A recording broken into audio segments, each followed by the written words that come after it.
kabinesi aramıza katıldı. Çok teşekkür ediyoruz. Erdem Bey şimdi yarım saat. Artık yemek saatine çalacağız. Öyle görünüyor ama bu kadar oldu. Öncelikle selamünaleyküm. Ben yarım saati biraz aşabilirim. Yazımı önce Almanca hazırladım. Ben Almanya'da doğup büyüyen bir insan olarak. 7 yaşıma kadar bir Katolik ailesinde büyüdüm. O yüzden de 7 yaşından sonra ilk Türkçe cümleleri öğrendim. Onu da burada belirteyim. Ben şu anda Münih Yabancılar Meclisi'nin üyesiyim. Seçilmiş Yabancılar Meclisi üyesiyim. Artık bir caminin yönetim kurulundayım. Yani bunu şöyle düşünürsek, önce bir Hristiyan, çok inançlı bir Katolik ailesinin yanında büyümekle birlikte bugün bir cami yönetiminde bulunmam çok enteresan. Artı 7 yaşından sonra Türkçe'yi öğrenmem ve hatta Almanları bile aslında Türkleştirmesi hareketleriyle. Bugün burada oturmam ayrı bir manedarlık getiriyor. Yazımı önce Almanca hazırladım, sonra Türkçe'ye çevirdim. Bazı kelimeleri çevirmek çok zor. O yüzden dilimde sürtüşme olursa lütfen affedin. Bir de öncelikle burada bu kadar bayanın olması beni çok sevindiriyor. Çünkü Avrupa'da da, hatta Türkiye'nin geçmişinde de en çok çileyi çeken Müslüman kadın. Bu kesin. Maalesef bugün bu küçük öz eleştiri olarak görüyorum. Bugün podyumda bir kadın oturmamak. Benim eşim üniversite sınavına girerken başını açmak zorunda kaldı. Bir puanla kaybetti. Benim eşime burada kalıp 99'da deprem yardım ve deprem için yardım getirmiştim memlekete. Ben de söyleyeyim. Orada konuşmuştum. Olmazsa bazı yerler olamıyor. Benim özel bu konuda bir hassasiyetim var. Yani toplumumuzda bir kadın var. O yüzden hepinize çok çok teşekkür ederim. Yani Avrupa'da ilk hedef her zaman kadın. Siz de 20 sene kaldınız dediniz ablacığım. Yani her zaman kadın. O yüzden bunda farklı özellikle yapmış oldum. Ayrıca burada bu sempozyumun burada gerçekleşmesi çok güzel. Yani bugün diyorum ya Düzce olmasaydı da Mersin'de olsaydı teşekkür ediyorum. Çok güzel bir olay. Herkese örnek bir hareket. Okumaya başlayayım ben. Eğer fazla uzatırsan. Estağfurullah. Tamam. Ben de saatimi de ayarlayayım sonra. Siz rahat olun. Gerektiğimizi yaparız kardeşim. Tamam. İslamofobinin ötesinde Müslümanların kendilerine ve yaşadıkları topluma karşı sorumlulukları. İslamofobinin Avrupa'daki tezahürleri, Almanya'da özelinde değerlendirmeler. Doktor Enes Bayraklı, Doktor Faruk Hafız, ırkçılık ve İslamofobi çalışmaları gibi farklı alanlarda çalışmaları yapan 31 uzmanın katkılarıyla yayınlanan son Avrupa İslamofobi raporu, European Islamophobia Report, İslamofobinin ulaştığı korkunç boyutları gözler önüne seriyor. 27 Avrupa ülkesinde İslamofobi ile ilgili gelişmeleri inceleyen ve belgeleyen rapor, Müslüman karşıtlığın farklı toplumsal alanlarında yayılmasının yanı sıra söylemsel ve fenomen olmaktan çıkıp Müslümanların güncel hayatının yapısal bir parçası haline geldiğini göstermektedir. Bununla ilgili Almanya'da örnek vermek gerekirse, DİT yani Diyanet'in ayağıdır bu. Yönelik polis baskınları, şiddetle artmaktadır bu arada. Almanya kamuoyu tarafından radikal olarak algılanan bir İslami yardım kuruluşu vasıtasıyla Gazze'ye yardım gönderen Almanya 1. Lig futbolcusu Enes Ben Hatira'ya karşı yürütülen kulübünden kovulmasına sebep olan medya kampanyası, ki o bugün burada Maraş'ta veya oyuncu burada yakına bir yere geldi, kendi kulübünden atıldı. Buna benzer bir karalama kampanyası sonucu aldığı sivil toplum ödülünü geri vermek zorunda kalan ve bir İslami çevre koruma kuruluşu olan Nur Enerji, buradaki o hareketle bir alakası yok, Nur Enerji Derneği, Almanya'daki İslamofobi adına son dönemde örneklerden bazıları teşkil etmektedir. Müslüman bireyleri her hareket ve eylemleri bir bütün olarak İslam dinine ve Müslüman toplumuna mal edilir. Müslümanlar bir tür kimlik çıkmazına sokulmaktadırlar. Böylece İslam ile şiddet, terör, geri kalmışlık gibi negatif olgular arasında basma kalıp bir şekilde nedensel bir bağ oluşturmaktadır. Buna karşı mesela Breivik örneği, Breivik'i hatırlayacaksınız. Breivik örneği gerçekleştirilen terör eylemleri ile mensup olduğu Hristiyanlık arasında buna benzer bir nedensel ilişki kurulmamıştır. Bu gibi algı yöntemleri ile sıradan vatandaşlar zihin dünyasının örneği başörtü, İslam ve terör arasında bir bağ kurulması sağlanmaktadır. İslam eleştirmenliği bir nevi meslek haline getirilmiş olan Türk asıllı sosyolog Necla Kelek ve Mısır asıllı olan ismi... Evet öyle, gerçekten öyle. Berbat bir şey, böyle içeride almayayım şimdi daha fazla. Nerede kalmıştı? Keleğe bağladık ama gerçekten aslında ismini de almak istemedim. Burada onu saymakla özel bir yer vermek istememiştim ama oldu maalesef. Mısır asıllı Ahmet Abdel Samet gibi kişiler önderliğinde her hafta İslam aleyhinde gündem oluşturmaktadır. Bunlar gibi eleştirmenler çoğu kez İslam hakkında yeterli bilgiye sahip olmadıkları gibi yapıcı eleştiri kültüründen de bir haber. İslam eleştirisi adı altında Müslüman karşıtlığı, ırkçılığı ve İslam karşıtlığını medya ve güvenlik kurumlarında kendilerini gösteren temsizlik, eylemsizlik halini de kullanarak yayınlamasına altyapı sağlamışlardır. Yıllardır süren Müslümanların negatif bir şekilde damgalanması, Almanya'da AfD, yani bir kendine alternatif diyor parti, biz size alternatifiz diyorlar bu partilere. Almanya'da AfD isimli aşırı sağ partisinden gitgide güçlenmesine, birkaç eyalet meclisine girmesine sağlayan sebeplerin başında geliyor. Birleşik Britanya, Fransa, Hollanda gibi ülkelerinde durum da bundan pek farklı değil. Polonya, Macaristan, Çek Cumhuriyeti gibi ülkelerde ise sağcı ve Müslüman karşıtı söylemlerin iktidara gelinmesine lojistik katkı sağladığı da aşikar. Son yıllarda Müslümanlar topyekun zan altında bırakılarak durumu ile karşı karşıya kalıyorlar. Ve bunun neticesinde kendilerine karşı beslenen önyargı artmıştır. Bunun en önemli göstergelerinden bir tanesi belirgin artış gösteren cami ve mescitlere yapılan saldırılar. Die Linke, ki bu bir sol partidir. Sol Parti isimli partinin önergesi hükümete bir önerge istiyor. Önergesini öyle diyor. Bu ne kadar saldırı olmuş? Hükümetten bir cevap istiyor. Bunun en önemli göstergelerinden bir tanesi, işte hükümet cevap veriyor ve net şekilde göstermektedir. 2001 ve 2011 arasında yılda ortalama 22 saldırı olurken bu sayı 2013 yılında ortalamasına 36'ya ulaşıyor. 2012 yılından başından 2014 Mart ayına kadar toplam 78 mescide saldırı düzenleniyor. 2016 yılında ise cami ve mescitlere yönelik toplam 91 suç eyleminde bulunulmuştur. Böylece neredeyse haftada 2 eylem gerçekleşiyor.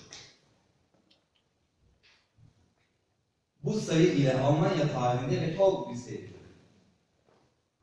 Kayıda geçmeyen saldırıların sayısı ise bilinmemekle birlikte bunun başlıca sebeplerinden bir tanesi ise saldırının Müslümanlar tarafından ihbar edilmemesi. Artık bıkkınlık gelmiş insanlar. Sebeplerini de açıklayacağım. Buna sebep olarak yaşanan yılgınlığı gösterebiliriz. 2015 yılında Alman polisi cami ve mescitlere yapılan 75 saldırının sadece 16'sına zanlı teşhis etmiştir. Böylece 5 saldırıdan 4'ünde herhangi bir yaptırım uygulanmamıştır. Bunun yanı sıra 2016 yılına kayda geçmiş mülteci kamplarına yönelik 988 saldırı ve mültecilere karşı yapılan 2545 saldırıyı eklersek yaklaşık 3500 saldırıya tekabül etmektedir. Böylece geçen sene Almanya'da günde ortalama 10 ırkçı saldırı gerçekleşmiştir. Kilise ve sinagoglara yönelik değil günde, ayda bir saldırı olsaydı acaba ne olurdu? Bu soruyu kendimize sormamız gerekiyor. Ne tür saldırılar oluyor? Mescitlere ve camilere her hafta köpek dışkısı atılıyor. Domuz kelleleri kapının önüne bırakılıyor. Duvarlara domuz kanı sürülüyor. Gamalı haç sembolleri çiziliyor. Zaman zaman ise molotof kokteylleriyle saldırılara da uğruyor. Başörtülü bayanlara saldırı, başındaki başörtüyü çekmeler. başlarındaki örtüleri pisletmeler, hakaret etmeler, fiziksel şiddet, hatta sokağın ortasında yumruklanan kadınlar. Çünkü onları Müslüman olarak teşhis edebiliyoruz. Ben aslında bu konuşmamı çok olumlu yapmak istiyorum ama olmadı maalesef. Kamuoyunun gözünde selefilik, şeriat, cihat gibi İslami kavramlar korku ve tehdit salan kavramlarla dönüşmüştür. İş dünyasında Müslümanlar bunun sonucunda ayrımcılığa uğramaktadılar. Nitekim Avrupa Adalet Divanı iş yerinde başörtü takmanın yasaklanabileceğine kadar bir karar vermiştir. Bu daha 2 haftalık bir mevzu, belki 2 haftalık olmuştur. İslami kurumların temsilcileri her hafta cinayet ve tehdit ediliyor. NSU, Nasyonal Sosyalist Yeraltı Örgütü. İslami örgütün katillerinin kurbanları neredeyse tamamı Müslüman ve Türktü. Bu utanç verici suçları arka planı ise bugüne kadar hala tam olarak aydınlatılamamıştır. Son olarak ise Kanada'nın Quebec kentinde bir mescide namaz vakti esnasında 6 Müslümanın öldürüldüğü ve 8 kişinin yaralandığı saldırıyla ilgili Alman haber programında amiral gemisi olan Tagesschau'da 19 saniyelik bir haber verilmiştir. Buna karşın bu olay üzerinden henüz 24 saat geçmeksizin Almanya'nın Hessen eyaletinde Müslümanların kullandığı 54 binaya 1500 polisle medyaya geniş mescitlerde aramalar yapıldı ve sadece bir kişiyi tutukladılar. Buna medya çok büyük yankı uyandı. Yani çok yargılıyor. Müslümanlar kamuoyunda algısında bir tehdit olarak damgalanıyor. Aynı zamanda azan Müslüman karşıtı ırkçılık ve İslam düşmanları gibi olgunların varlığı arka plana itilmiş oldu. Yukarıda sunduğum istatistikler göz önünde getirildiğinde kim kimi tehdit ediyor sorusunu Müslüman olarak sorma hakkına sahip olduğumuzu düşünüyorum. İnsan sormadan edemiyor. Avrupa Soğuk Savaş sonrası yeni bir düşman olarak Müslüman ve İslam mı ihtiyacı duyuyor? SPD Partisi'ne bağlı düşünce kuruluşu FES'in araştırmaları ve Haytaman araştırmasına göz atıldığında karşımıza ilginç sonuçlar çıkıyor. Örnek vermek gerekirse Almanların %60'ı Müslümanların elinden dinlerinin özgürce yaşamayı ve yaşatmayı istemeleri almalarını istiyorlar. Her 10 kişiden biri ülkeyi yönetecek bir Führer istemesi Avrupa ve Almanya'nın ırkçılığın artışını medya ve siyaset güvenlik kurumlarının rolünü göstermesi gösteriyor. Siyaset ve güvenlik kurumlarının rolünün sorgulaması gerektiğini göstermektedir. Kimsenin fark etmek istemediği Müslüman karşıtı ırkçılığın dost düşman düşünce kalıbının tetiklediğinin çok dinli ve çok eğitimsel Avrupa toplumları bize ve size şekilleri ayırıyor. Özür diliyorum bu arada bir hatalarım olursa. Maalesef Avrupa söz konusu Müslümanlar ve İslam olduğunda tüm ölçüsünü yitirmiştir. Burada tamamı ile unutulan dengeli bir güvenlik stratejisi, iki statünün tavırsızlık ve adalet olduğunu şöyle ki terörizme karşı tavırsız mücadele gerekirken sert bir tavır gerekirken diğer 99.9 suçsuz Müslüman hakkında adil davranmanın gerekliliğini tamamen göz ardı etmelidir. Teröristler eylemlerini Müslüman ve gayrimüslim farkını gözetmeden gerçekleştiriyor. Mücadele Avrupa'nın en önemli ortağı ülkelerinde barış içinde yaşayan Müslüman olduğunu unutuyor. Bir strateji aracı olarak korku ideolojisi. Yukarıda tasvir ettiğim mevcut durum sadece aşırı sağ ve faşizm güçleri tarafından sürüklenen bir durum olmadığı gibi daha önce belirttiğim gibi salt bir Alman problemi olmaktan çok Avrupa çapında kendini gösteren bir fenomen. Oxford Üniversitesi'nde Çağdaş İslam Araştırma Kürsüsü sahibi Profesör Doktor Ramazan birkaç yıl önce makalesinde korku ideolojisinin çağımızın belirleyici etkenlerinden biri olarak tespit ediyor. Bu rahatsız edici durum aşabilmek için farklı dinlerin mensupları geleceğe yönelik hayalleri geliştirmeleri lazım. Şu an ise bu ideoloji ulusal ve uluslararası siyasi stratejinin düşüncelerinde özellikle Müslüman ve İslam'a yönelik tutumlarında belirleyiciliğini koruyor. Profesör Ramazan'ın bu tespiti karşısında Almanya sınırları dışında da toplumsal barış adına endişe etmemiz gerekiyor. Bu bağlamda akla şu soru geliyor. Neden vatandaşların anayasaya bağlılığı, farklılığa saygılı, çoğulcu bir toplum inşa edilmiyor ve toplumun bazında mutabakat sağlanmıyor? Farklı bir din ve kültürlere sahip insanların barış içinde bir arada yaşamasını öngören bir gelecek tasavvurunun kendisinin üstün adeden bir egemen kültürü, yani Almanya'da laik kültürü oluştuğu bir homojen teslim olması kaçınılmaz bir sonucudur. Kendisine sürekli atıfta bulunan, öneminin altını çizen kişiler tarafından içeriği hiçbir zaman net tanımlanmamış olan egemen kültür kavramının kaçınılmaz sonucu olan homojen ve monoton kültür yapısının biz Müslümanlardan beklentisi nedir ya? Entegrasyon kısvesi altında Müslüman benliğinden tamamen vazgeçmek pahasına asimile olmaya kadar varan bir sürece teslim olmak mıdır? Bunun dinini biraz olsun ciddiye alan bir Müslüman için ulaşılmaya değer bir durum olmadığı kesin. Bir yandan bir türlü bireyselliği ve onun saç kesimi, dövme, moda gibi sıradan dışa yansımalarının sözde gelişmişliğin ve aydınlanmanın göstergesi olarak toplum tarafından teşvik edilmesi, diğer taraftan ise toplumun büyük bir bölümünün bir kişinin bireysellik hakkını talep ettiğinde, misal başörtüsü gibi, tamamen dışlanması. Halbuki bu önemli toplumsal değerler olarak görülen çeşitlilik, çoğulculuk, pratikte yaşanmışlık örneğidir.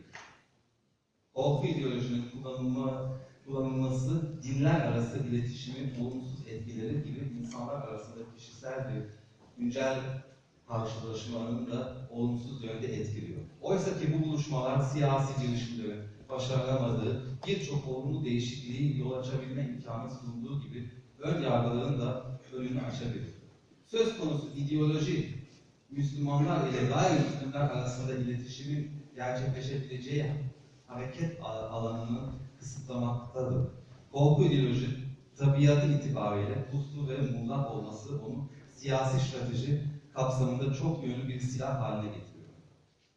Dinler arası iletişimde çok yenilik ve çok kültürel bir arada yaşama tecrübe ile ilgili var olan sorunlar korku ideolojinin kışkırttığı ve ürettiği toplumsal hastalıklardan biridir.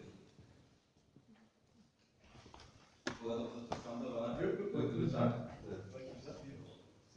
Tamam, ben ona göre toparlamaya çalışayım. Yani kısaca kendi kelimelerini söylemeye deneyim. Müslümanların cevabı ne olmalı? Yani şunu bilmemiz lazım.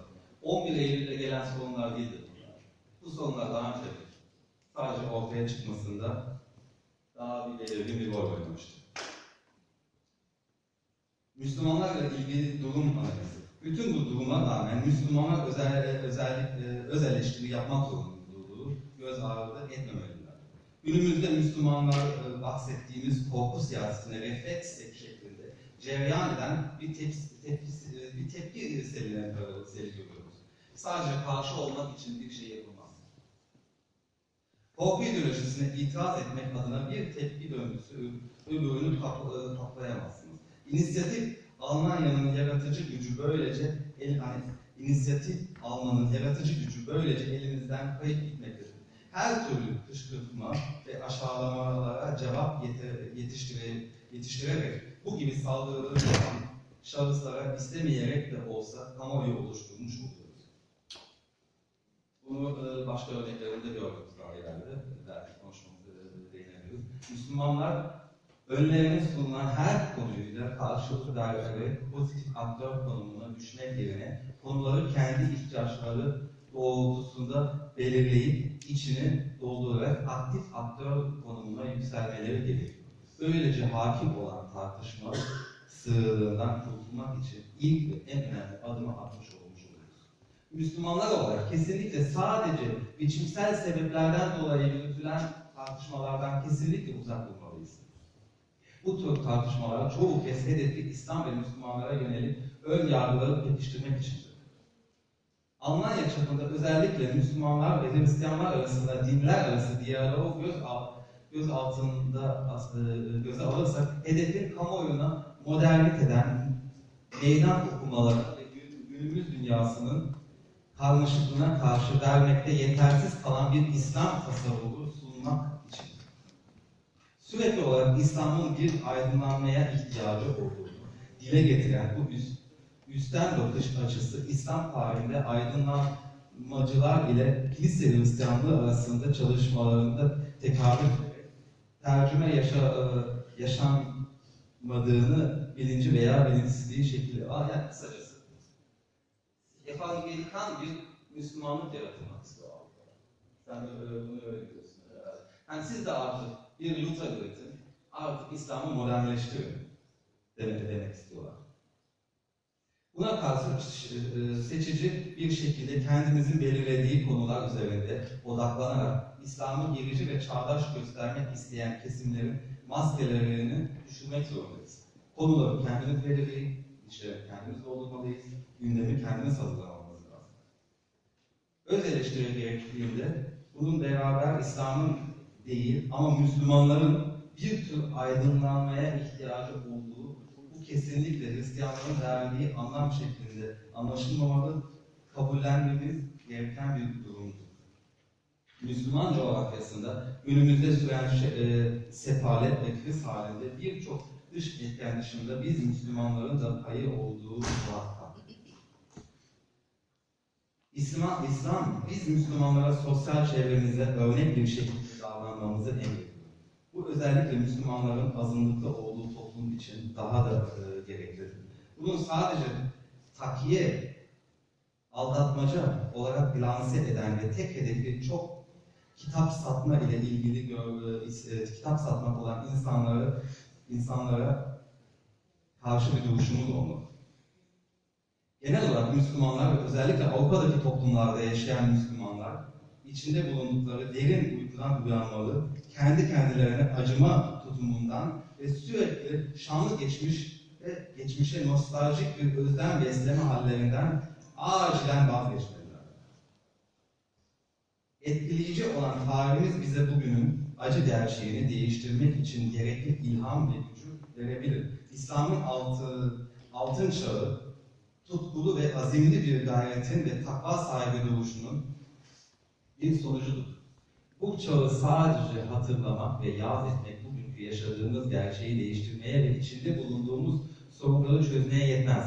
Özellikle Avrupa'da yaşayan Müslümanlar bu geçmişten esinleri, yaşadıkları coğrafyayı yeniden şekillendirip kalkındırmaya ve düşünce dünyalarını zenginleştirmeye kullanabilirler. Böylelikle tüketici olmaktan ziyade bir üretici olma pozisyonuna aktif bir şekilde geçmiş oluruz. İslam'ın temel olarak Müslümanlar insanlık tarihinin en dönüştürücü ve ıslah edici gücünü teşkil etmişlerdir. Bunda İslam hayat görüşünün merkezinde bir önem sahibi olan ilim önemli bir rol olmuştur. Günümüzde toplumlara bunun maalesef çok uzağındayız. Bugünkü sorunların temelinde Avrupa ve Almanya'daki Müslümanların sahip bir İslam bilgisine ulaşmamış olmasıdır.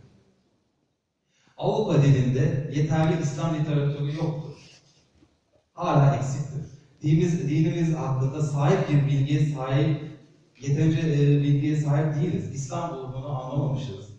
Bir hayata gerçekleştirememişiz. Yani bunları biz değiştiremezsek, aksi halde sadece zahire takılıp kalan Müslümanlığımızı ritüeller seviyesinde yaşamaktan öte gidemeyen kitlelere dönüşebilme tehlikesiyle karşı karşıyayız. İslam'ı doğru anlamamız, hayatımızın bütün alanlarında bize ilham verebilecek bir kaynağa ulaşmamızı sağlayacaktır. Böyle kazanılmış bir ben, idrak ve özgüven bize çevremizdeki ön yargıları ve korkuları da yenmemiz için gerekli imkanları verecektir. Daha fazla burada okumak istemiyorum. Daha çok açıktan söylemek istiyorum. Evet. Bunu söylemek aslında Müslüman, İslamiyet'ten uzak bir hayat yaşıyor. Orada sergilediğimiz İslamiyet gerçek bir İslamiyet midir, bunu kendimize sorgulamamız lazım. Başkalarında suçu aramalıyız, evet. Problemin adını koymamız lazım. Ama çareleri de kendimiz üretmemiz lazım. Bugün bayanlar başörtüsü yüzünden sorun yaşıyorsa önce bayanlara sormalıyız. Senin bu sorunu çözmen için nasıl fikirlerin var? Onlara o yeri vermemiz lazım. Yani o düşüncelerini erkekler olarak elimize alıp gerçekleştirmeye çalışmamız lazım. Ama biz erkekler kadınların sorunlarını tamamen çözemeyiz. Aynı şekilde başkalarının bize empoze etmek istediği terimleri içini doldurmayla uğraşırken onlar yeni terimler üretiyor. Aynı şekilde İslamofobi kelimesi veya Euro İslam. Belki de içini kendimiz doldurmuş olsak belki bazı şeylere kadar karşı çıkmayacağız. Bakıyoruz, Malezya'da ve Endonezya'da İslamiyet farklı yaşanıyor. Bosna'da farklı yaşanıyor. Belki Almanya'da da farklı yaşanıyor.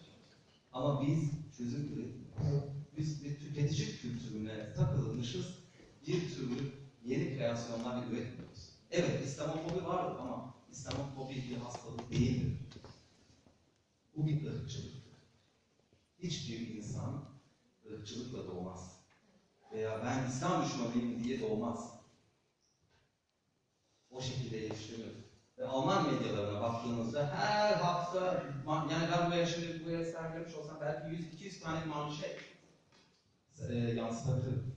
Hepsi başörtüsü, tamamen kapatılmış, insanlar böyle korkunç şekilde şekillendirilmiş, insanları korkutan bir resmeden kapak resimleri. Ama maalesef de yeterli çalışmıyoruz. Dinimizi anlatamıyoruz. Hatta bu Türkiye'de olan son olayları, yani bu Fethullah Gülen'in gerçekleştirmiş olduğu bu işgal hareketini dahi anlatamadık. Anlatamadığımız kadar anlatamıyoruz ve onlar bize niye anlamıyor diyoruz. Biraz öz eleştiri yapmak zorundayız. Ben bunu bu şekilde görüyorum. Yani cevap üretmemiz lazım. Ve her toplumun, her kesiminde Müslümanlar olmak zorunda. Taklit için değil. Bir Müslüman sanatçı olabilir. Veya sanatçıyla konuşuyorsa o sanat dilini öğrenmek zorunda. Bir İmam Hatipliyle konuşuyorsam o İmam Hatipli'nin dilini bilmem lazım.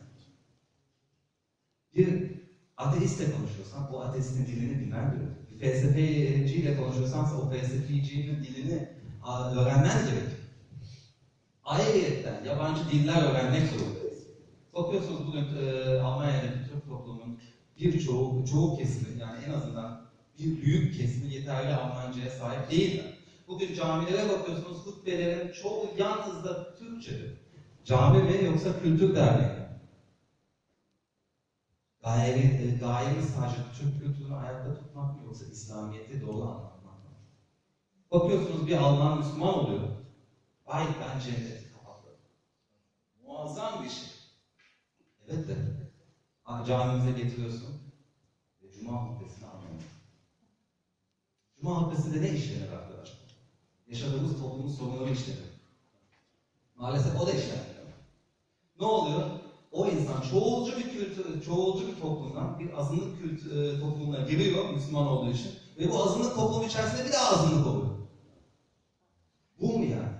Bizim çözümümüz bu mu olmalı? Yani ben bugün bir camiyi Almanya'ya gittiğim zaman işte bu Türk camisi ve bu Arap camisi, bu işte hadi Arap camileri arada paylaşıyor. Türk camileri de arada paylaşılıyor. Ya bu Diyanet'tir, bu DİTİB'dir, işte bu milli görüştür vesaire. Tabii hepsinin iyi işler yapmaktalar ama amacımızı şaşırdık. İslam sadece Türklere ait değildir. Müslüman olarak sadece Türk olarak sadece Türk'ün hakları değil, tüm Müslümanların hakkını savunmak zorundayız. Bir feminist kadın diyorsa, ben sadece kadın hakları için varım ama başörtü problemi beni ilgilendirmez diyorsa o kadın feminist değildir arkadaşlar. Feminizmi anlamamıştık aslında. İlk feminizm Amerika'da çıktığında kadınlara, zenci kadınlar demişler ya bizim de hakkımızı savunun, biz de kadınız. Onların cevabı ise önce kendi hakkımızı bulalım, sonra sizin hakkınızı savunuruz. Toplumun her yerine girin arkadaşlar. Her yerde kendinizi anlatın. İlla ben Müslümanım diye bağırmak zorunda değilsiniz. Duruşunuz, tavrınız, uslubunuz Müslüman uslubu olsun. Bu olsun. Yani sadece insanlar desin ki bu adam kim ya? Bu kadın kim? Bu adam, bu kadının duruşu, Müslüman duruşu.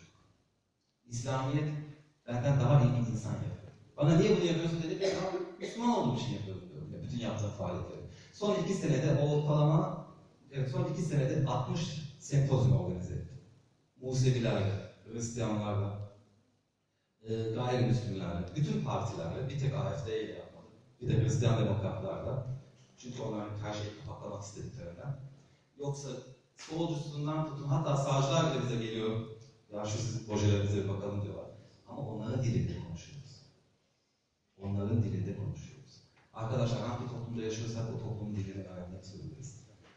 Kadınlarımıza yer vermek zorundayız. Sempozyumlarımızın yarısını kadınlar tarafından moderatörlüğü yapıyor. Bizim yaşadığımız toplumda bu gerekli. Eğer ben Müslüman olarak, Almanya'da yaşayan bir Müslüman olarak başörtülü kadınıma yer vermezsem o toplumda yaşayan gayri bir Müslümden nasıl beklerim onu işe almasını? Samimi olmalıyız.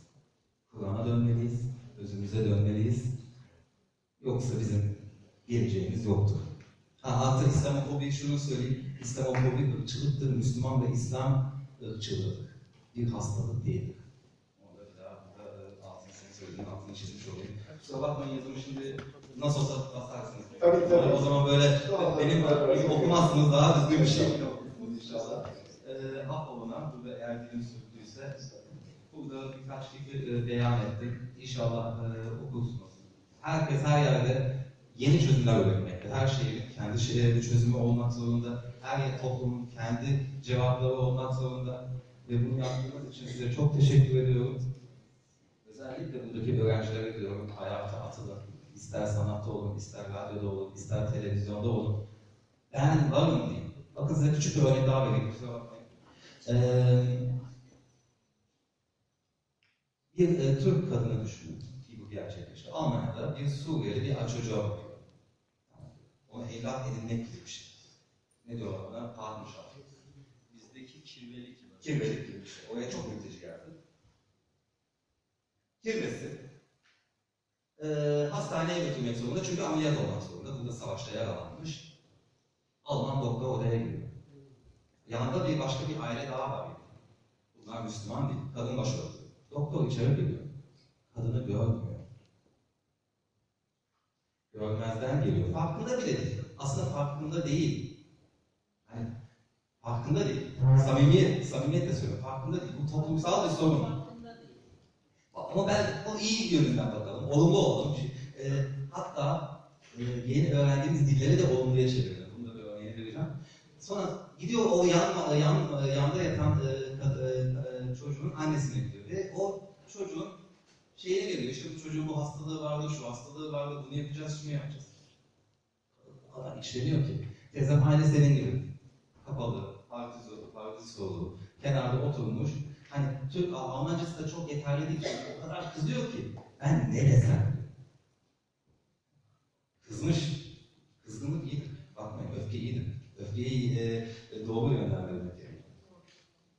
Kalkıyor doktora diyor ki ben görünmezim. Bir tek onu çıkarabiliyor Almanca. O kadar öfkelenmiş ki ben görünmezim. Ich bin unsichtbar. Aslında o kadar ağır bir şey söylüyor ki ben görünmezim. Arkadaşlar, konuşmayan duyulmaz, duyulmayan var olmaz. Konuşalım, sesimizi yükseltelim. Biz varız diye. Konuştuğumuz zaman da işte ben buna karşıyım, şuna karşıyım demeyelim. Şu şekilde diyelim. Ben bunu iyi buluyorum, ben bunu destekliyorum, ben kuvvetimi buradan alıyorum. Hep cümlelerimizi olumlu şekilde yapalım. Olumsuzlukları bir kenara bırakıp da ben buna karşıyım demektense ben bunu destekliyorum diyelim. İnanın çok farklı algılanacağız inşallah.